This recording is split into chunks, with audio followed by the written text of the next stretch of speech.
as well. First, we have Grace Milne. She's project manager and research associate at the Lisbon Council, and she will be talking about satellite open data for smart city services development. Then we have, well, we plan to have Alessandro Pacchiaroni here, but I think he's still on his way. So we'll see where we can fit him in later. Then we have Nathan Carvalho, also project manager at the Lisbon Council. He's been working on user-centricity, interoperability, and citizens' data sovereignty, the foundations of cross-border digital public services. And then we see George Beers from Wageningen Economic Research. He's looking into pathways towards a fair, inclusive, and innovative data economy for sustainable food systems. And then that should be Danny Vandenbroucke. Nice to meet you.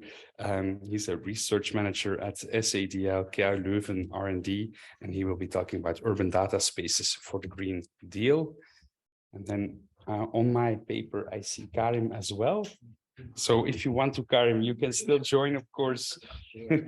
It's Karim Hamza, one of my colleagues at the VUB, whom I'm seeing for the first time, because we are a large university, of course.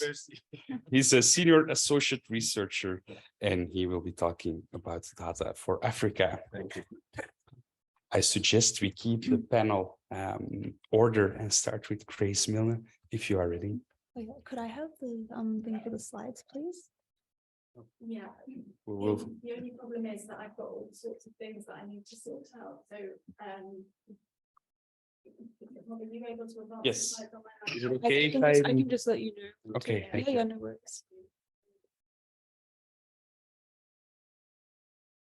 All right. So, morning, everyone. So, yeah, my name's Grace, and I'm a project manager at the Lisbon Council. And today I'm going to talk to you about Spotted.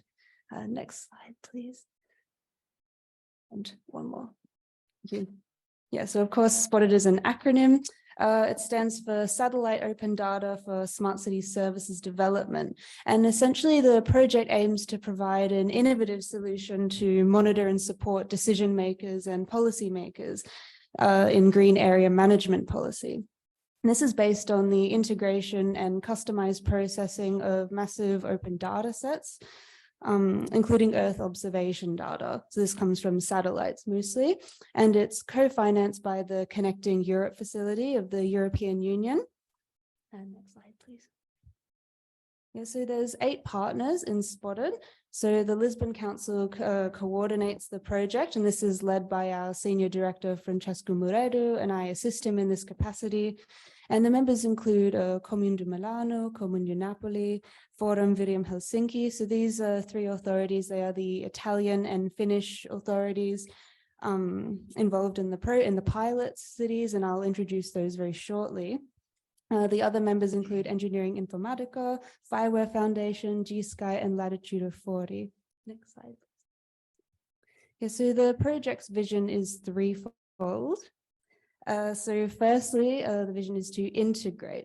And so Spotted wants to provide an innovative solution to green area management policy by integrating and processing massive online open data collections. And this essentially means to support decision makers and policymakers with integrated data when they are managing green public spaces and making policy decisions in these areas. And secondly, it is to combine AI, cloud storage, and cloud computing technologies and massive open data collections with customizable dashboards that can automatically monitor, classify, and predict emerging land changes in different cities. And then finally, to innovate. And this is by improving the current solutions, services, and opening new business avenues. Next slide. Okay, so in terms of what the project aims to achieve, there are 4 main objectives. So firstly, piloting different cross-border services in 3 different cities, and the pilots being Milan, Helsinki, and Naples. And so these are in the areas of green area management policy, and they want to measure the impact of this on social and economic aspects. And secondly, they want to base the services on the combination of Earth observation data, so such as the Copernicus satellite images, with datasets provided by the pilot cities and other sources such as the European Open Data Portal. And thirdly, Spotted wants to make all produced datasets available through APIs to ensure that third-party use is possible, and then obviously in alignment with relevant standards, and then finally to reuse specific data platforms. And so to this end, Spotted has several exploitable assets, which include a technical framework that will be able to collect information from different data sources and provide data analytics through visual dashboards and maps. And this is also, will also provide pilot-specific applications that will reuse open data and analytics provided by the technical framework. And there is also an impact assessment and guidelines to support public administrations in adopting the Spotted technical framework. Next. All right, so I've mentioned the 3 pilots, and I'll go into a bit more detail on them now.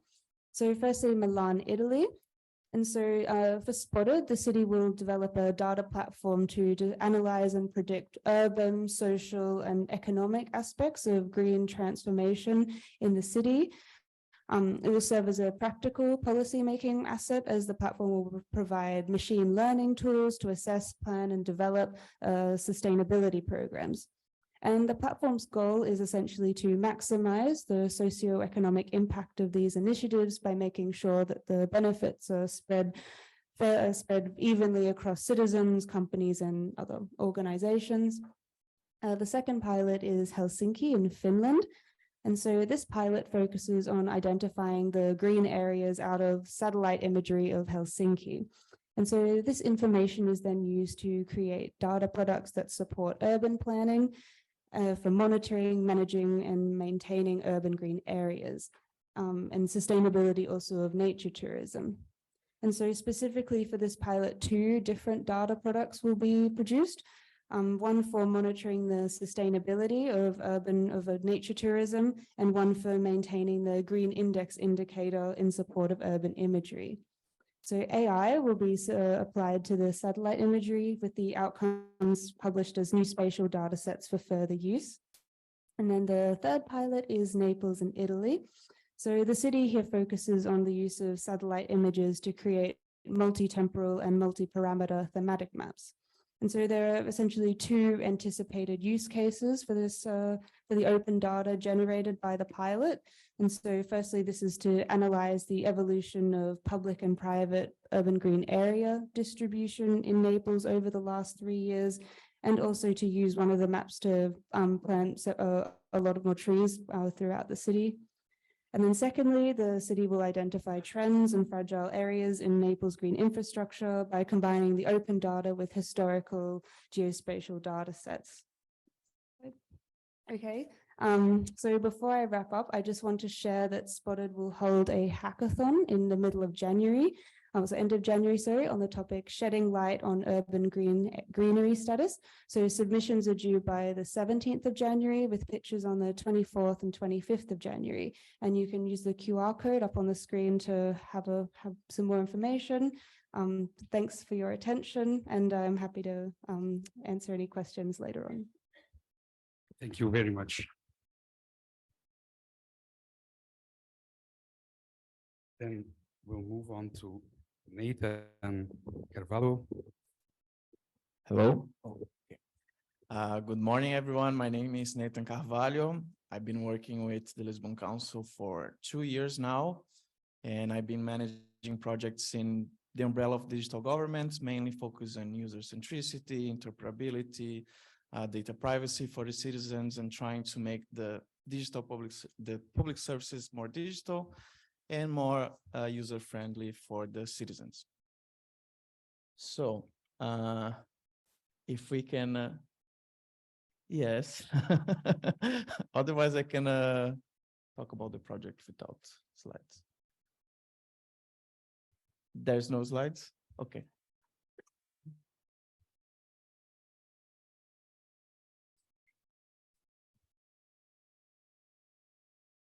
Okay. Okay.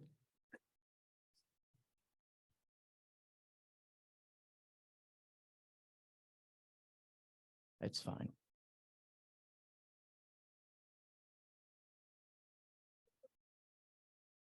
Okay, should I move on or? Huh? I can talk without slides. Yeah. I can talk without slides, huh? Nathan, you can continue, but I think it would be very confusing because we found Danny's slides Okay. first. And so we'll start with Danny Okay. to safeguard any intellectual property and plagiarism issues. So I can present the Nathan, project I will later. look for your slides immediately. There's a mic already there. Thank you. So Danny Vandenbroucke, please go ahead and thank you. Okay, thank you. So I'm Danny Vandenbroucke from the University of Leuven. It's very close to Brussels, so it was easy for me to come here. So I represent the Usage or Usage project, which is focusing on the introduction of urban data spaces for supporting the Green Deal. Our project fits into several initiatives at European level, of course, the Green Deal, but also the European data strategy. So we focus more on local Green Deal implementations and also what we call the EU common data spaces in different fields. And so from there, we derive and integrate into what we call the urban data spaces.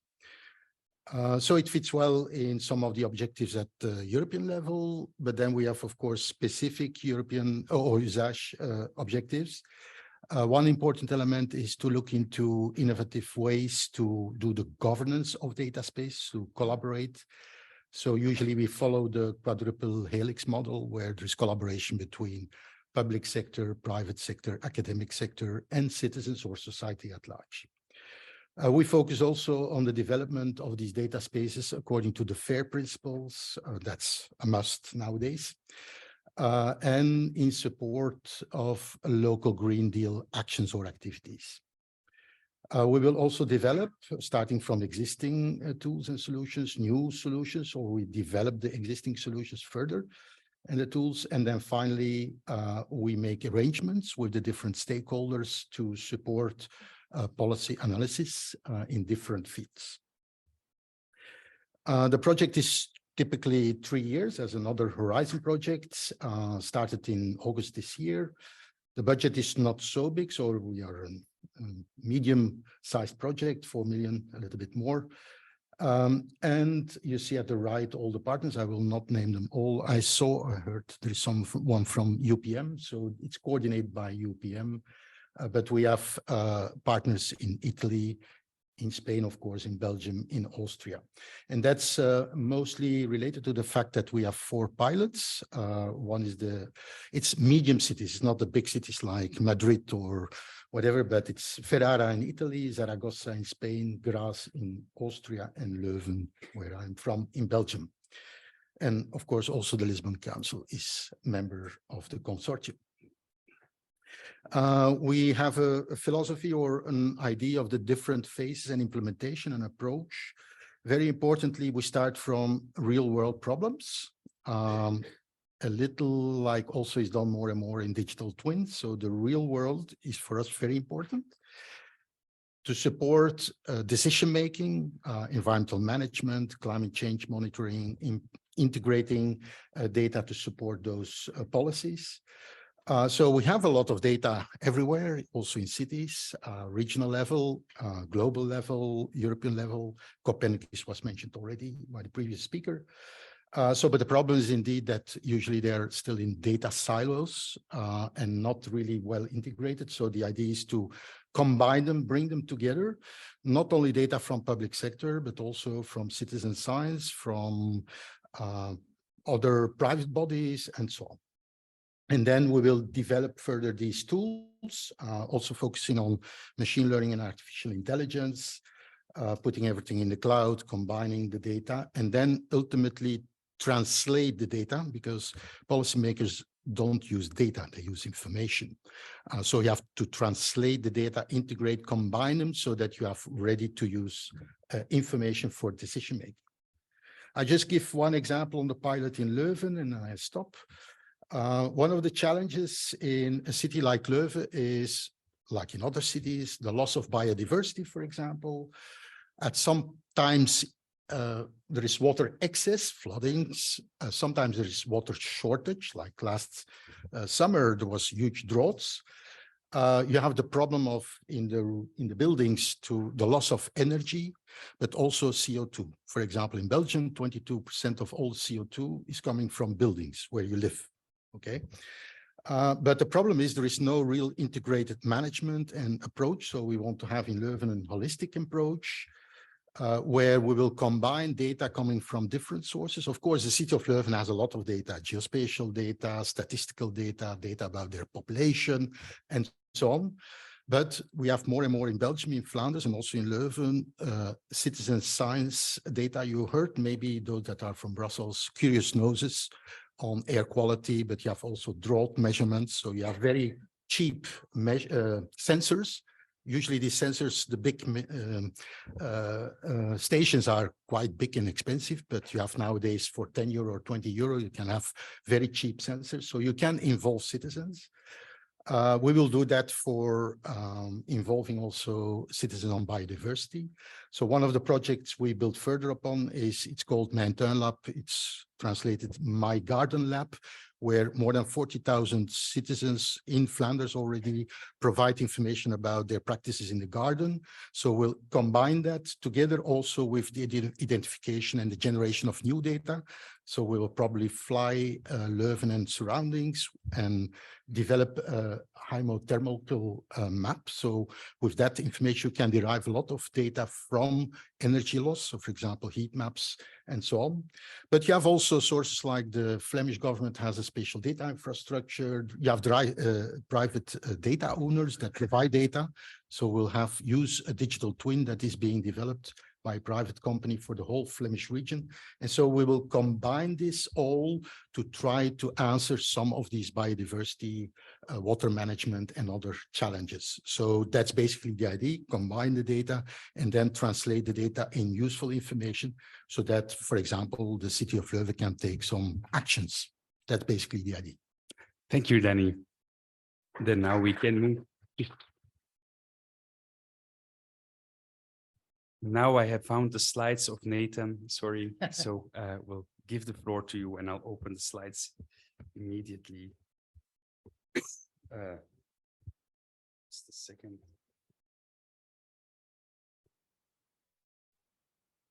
Yes, thank you.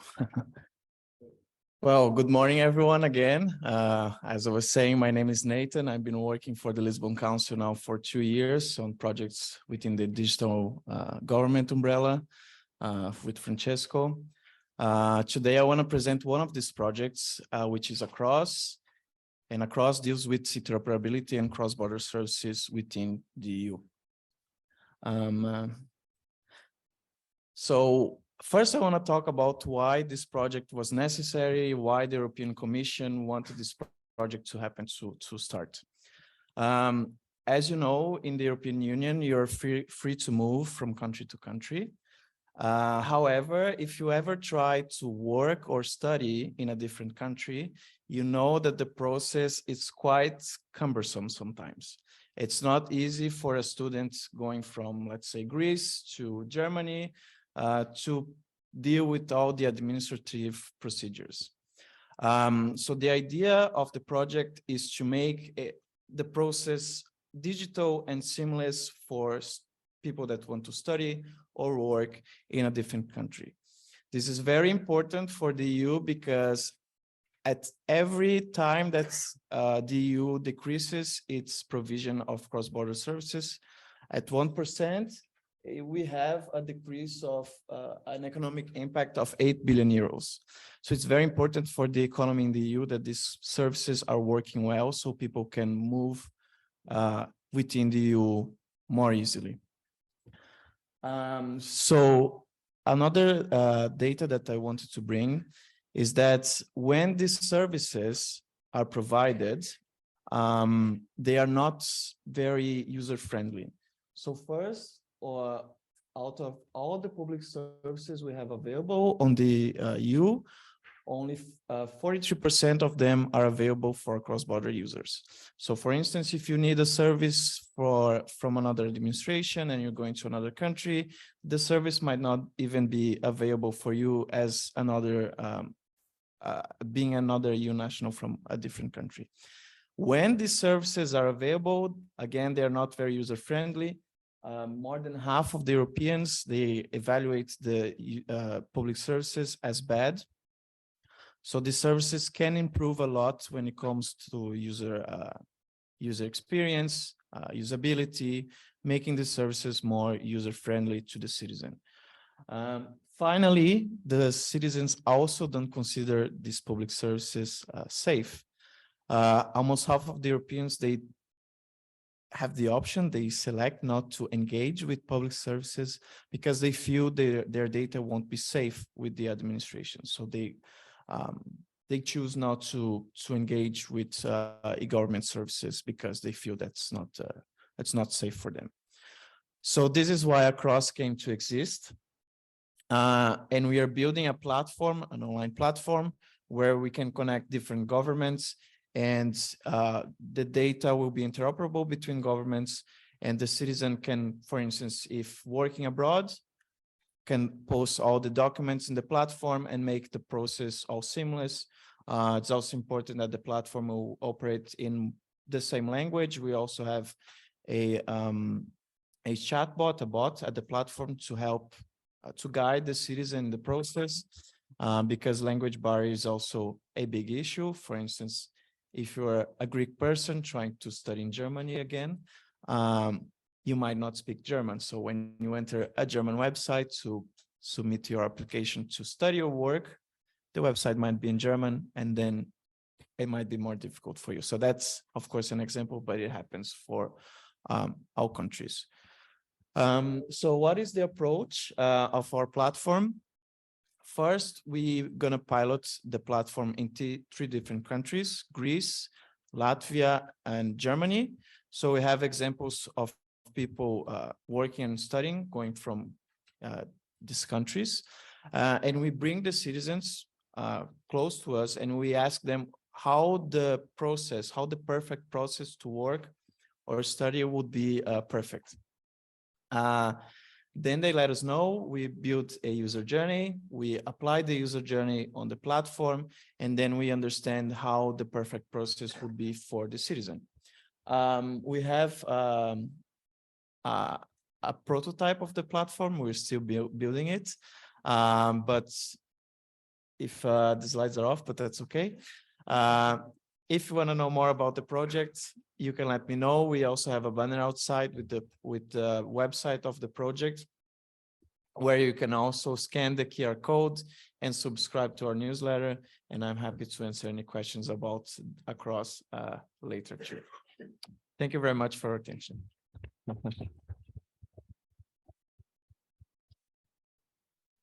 Thank you, Nathan, also for the difficult way of presenting here. You did really well. Let's move on to Karim Hamza, whose slides are appearing. Yes.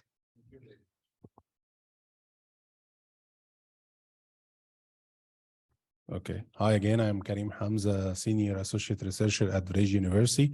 Also, I am an external expert to different government agencies, especially in Africa and Middle East, Arabic countries.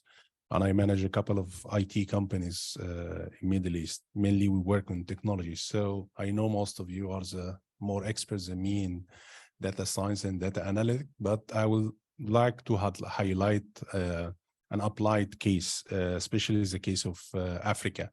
Why we call it Data for Africa? We see it is an important stage for Africa, because Africa is different from other countries. Maybe in Europe, they have more different challenges than other countries they may have, and we'll explain why this. And we face these challenges on hand when we try to implement the different projects in Africa. Most of the African countries are still in the beginning of their digital transformation strategy. So we find that the challenge of the data mainly is that we don't have enough data sources. So it is the beginning of the data sources, because most of the data sources are either stored in legacy systems, or it is not actually stored in legacy system. It is different format, not digital format. And sometimes the data is not recorded. So the policymaker normally depend on using surveys. Surveys is very costly, take very long time. especially if you have a country with a very high intensity of population. In order to make a survey, it will take at least 1 year to collect the survey and 1 year to analyze the survey. So you have like 2 years behind on the actual snapshot of data. So when we worked with this government agency, they thought we have a problem of data. Okay, so what do you want? Why do you want the data? How do you want the data? What is the structure of the data? So they don't have this vision. So in order to avoid any political direction, we try to use the international standards and the international best practice. So you'll find that we try to link with the SDG or the Sustainable Development Goal 2030 UN initiative, because most of the African countries have participated in this initiative. And we try to develop like a high-level framework and to customize based on every country. Next, please. So here we try to gather this information and try, of course, if you can see Africa, if you don't know Africa, it is the next side of the sea of Europe. As you see, it is almost 3 times of size of Europe and 2/3 of Asia. It have around 55 countries. And we try to simplify this dashboard. So you see, in a sense of population, it is 1.2 billion population, and you see that first 3 countries like Nigeria, Ethiopia, and Egypt is the highest in intensity of population, over 100 million population. And if you look to the GDP, you will find that 2.9 trillion. So Africa can be a very rich country, but still they need a lot of development. And you see that the top 3 countries, Nigeria, Egypt, and South Africa. And we have, of course, the biggest 2 oceans and the biggest 2 seas. So we have a lot of resources, but still we need to use this data in a way that can help us in policy making. So it should be in a data-driven based policy making. In high level, you find like 24 countries is considered low-income countries. So normally they suffer a lot of challenges financially, in poverty, sometimes instability. So this is explained why there is a deterioration in some situations in some countries in Africa. And we have like 23 is considered a lower middle income. They better than the low income, but still they have a lot of economical challenge. Only 7 countries are considered upper middle income, and only 1 country is considered high income. This is classification is based on the World Bank classification of income. So this is like a nutshell on how it is Africa situation. Next, please. Okay. Of course, we work with data. So when we see data, our hands play. So this, we try to use a couple of global index. This is called the Global Innovation Index. And sometimes we use the Global Competitive Index and the Ease of Business Index. Try to avoid any direction of political direction, because sometimes the governments is try to announce we are doing good, we are doing best, and so on. So we try to compare it to the international benchmark. So as you see here, we try to develop like a heat map to the situation here in order to sense the digital situation. So you see that most of the countries are considered below the average of the global innovation index, and especially in the institution and the human capital sense. This is explained why there is still need for development to develop governance models, to develop the institutions, and also to give more capacity building programs to their people. No, just one slide. Okay, this is just a high-level framework we developed based on the SDG. So we try to structure in a way that have the interest of government and what is they are challenging in the government in such kinds of Africa. So we groups every group of SDGs pillars under specific elements. So we group the social development pillars, which include poverty, education, health, what is all included about the citizen.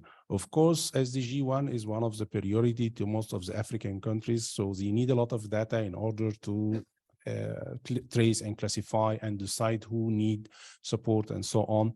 And this is what we have started in a couple of countries here in Africa.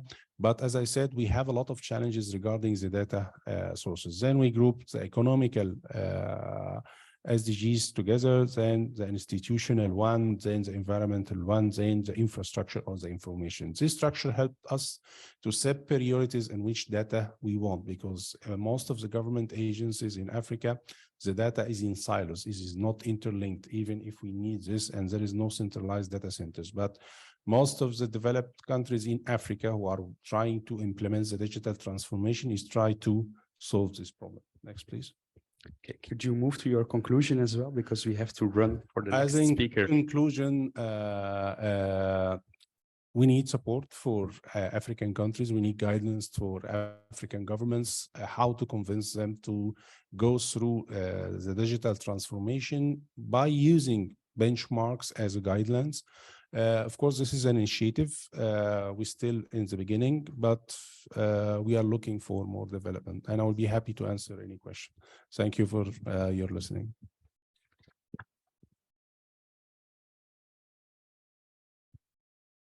George, we're looking for your slides and we have them, so you can get started. Thank you. Great, thank you. Yeah, thanks to the organization to give me the opportunity to present the data for food project. So it's not lunch yet, but we now talk about food. I'm George, and I'm working for Wageningen University. And the nice thing in working for Wageningen is that you can work on food. So this is the project I'm going to present is about the data economy. Can I have the next slide? Yeah. And probably some of us are very familiar with the concept of data economy. You know exactly what it is. I don't do that. And probably we have a lot of different perception on this concept. So the project is about getting more insight in the data economy. What is it? What are the key characteristics? How are they working together? Is it possible to define something about performance of a data economy? What kind of indicators are you talking about them? And what kind of barriers and incentive systems are behind this data economy? So we want to reveal the concept of data economy a little bit more. Why are we doing this? Next slide, please. Here we see the evolution of IT. I think I'm working in this IT arena for 30 years now, and we started with what we now call apps. Yeah, so sensors linked to the smartphone, and then you can make a decision on what to do. We gradually went to more system approach, farm management system, and nowadays a lot of value chain applications are developed and used. And you can see on the axis, the number of stakeholders is rising, but also you see that it's not, it's more integration of different systems. So the level of integration is also rising.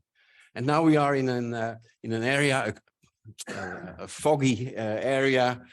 We called it the twilight zone, where we don't know what's going on. It's more complex, and the traditional things that you were used to work with are not working anymore. Why is this? First of all, we are talking about, when you talk about business models, they are multi-sided. You have a lot of different stakeholders involved. They all have their role, they have their incentives, they have their motivations. And for all of them, they need to have sustainable business models. Otherwise, the whole system collapses because of the dependency.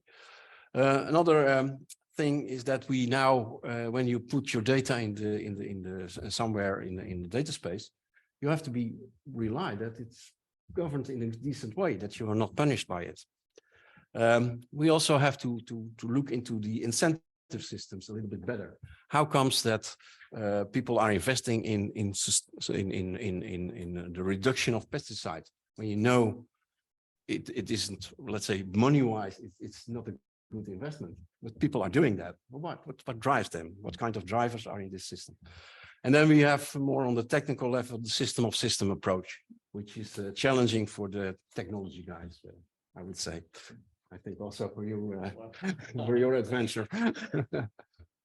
Next slide. Yeah, that's how are we going to do that? We have two lines basically.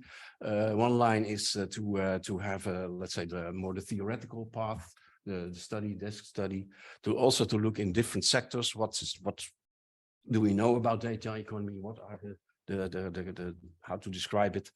But we also have a path of because in Wageningen we are used to put hands-on. So we have a couple of case studies. Where we are testing the frameworks that come out of the theoretical study to see if they can be validated in reality. And then when we have a framework of that that seems to be working, then we want to go a little bit further and to address the topic of the performance of the data economy. Maybe just a slight look at the cases. I'm not going through them, don't worry.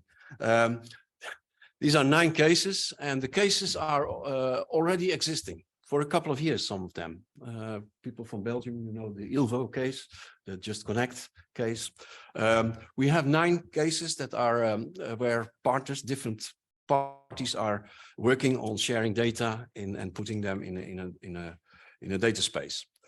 So these are the objects that we are studying. We are studying them, and with the framework, we also hope to understand them a little bit better, to understand the barriers, and also to help them to progress. Next slide, please.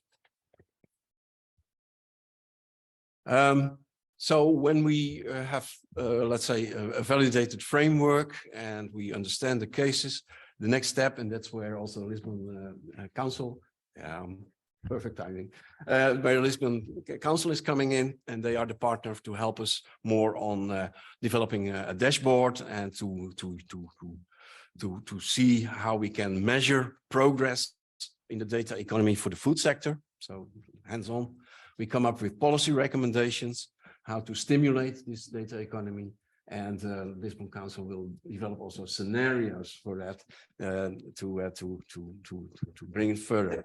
So it's about better understanding of the data economy that in the end will help us all.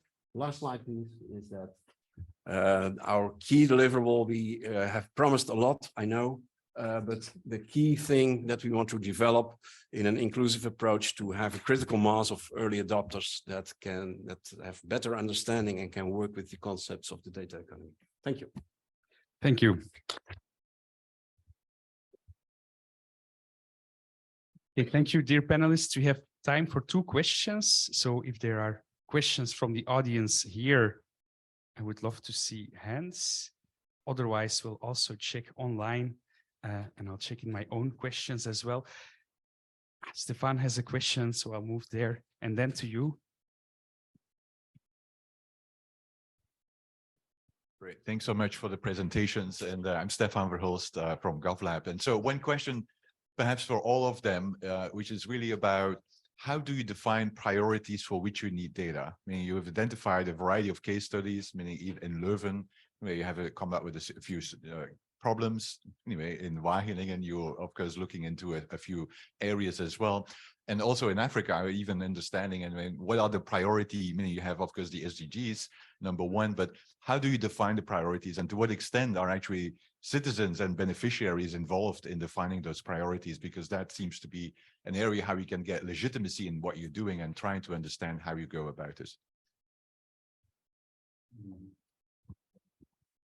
Start or? So shall I start? Yeah. Well, I think that's the key question. You don't know. Because this is the foggy area where different stakeholders have different priorities. I think it's as simple as that.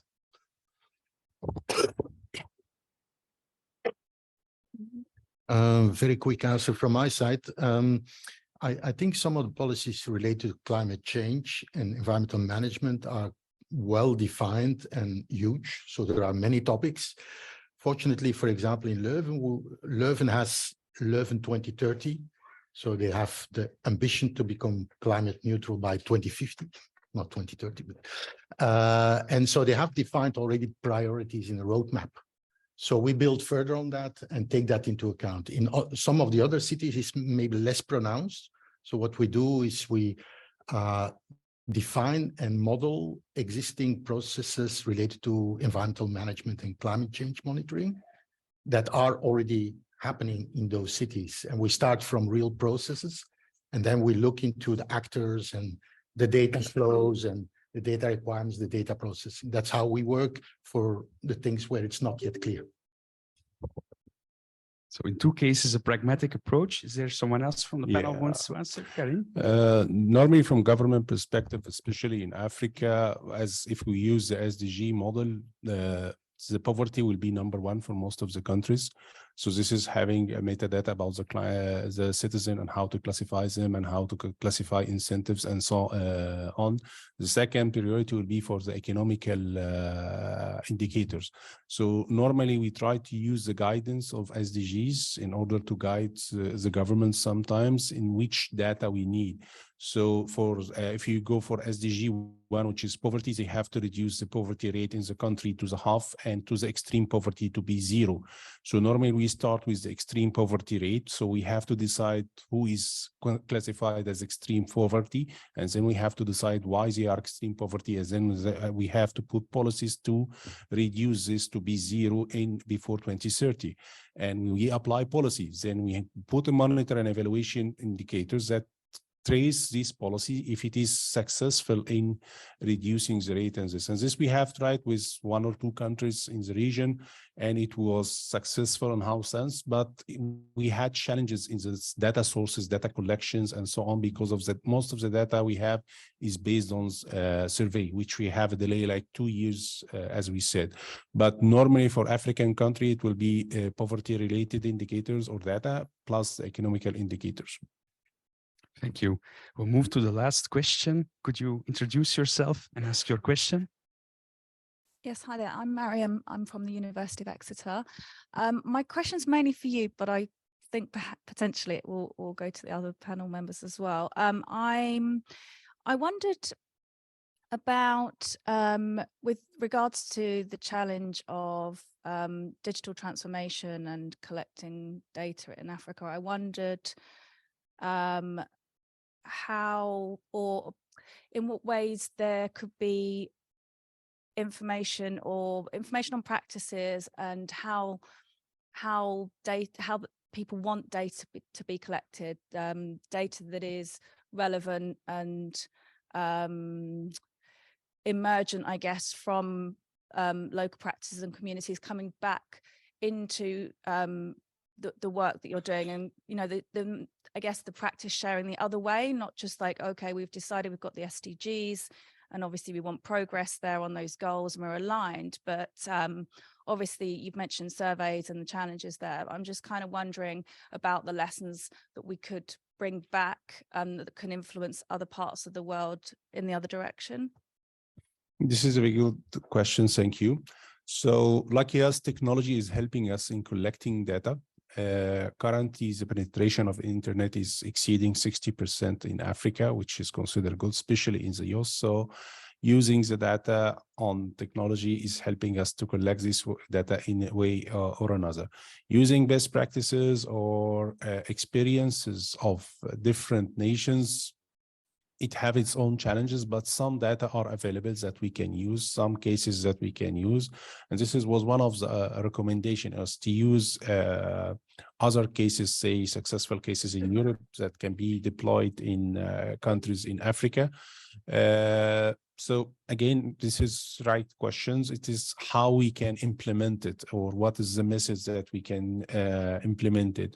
But we are not using only SDGs, but we using also other benchmarks like indicators like GCI, GNI, and so on, in order to let the governments why you are so behind in this rank. So you have this and this is missing, like we highlighted the institutions, the capacity.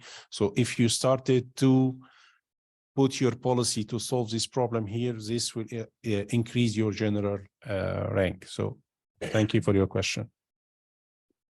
And thank you for your answer. I want to thank you all for being here and bearing with us with the technical difficulties. You have been a great panel. Thank you.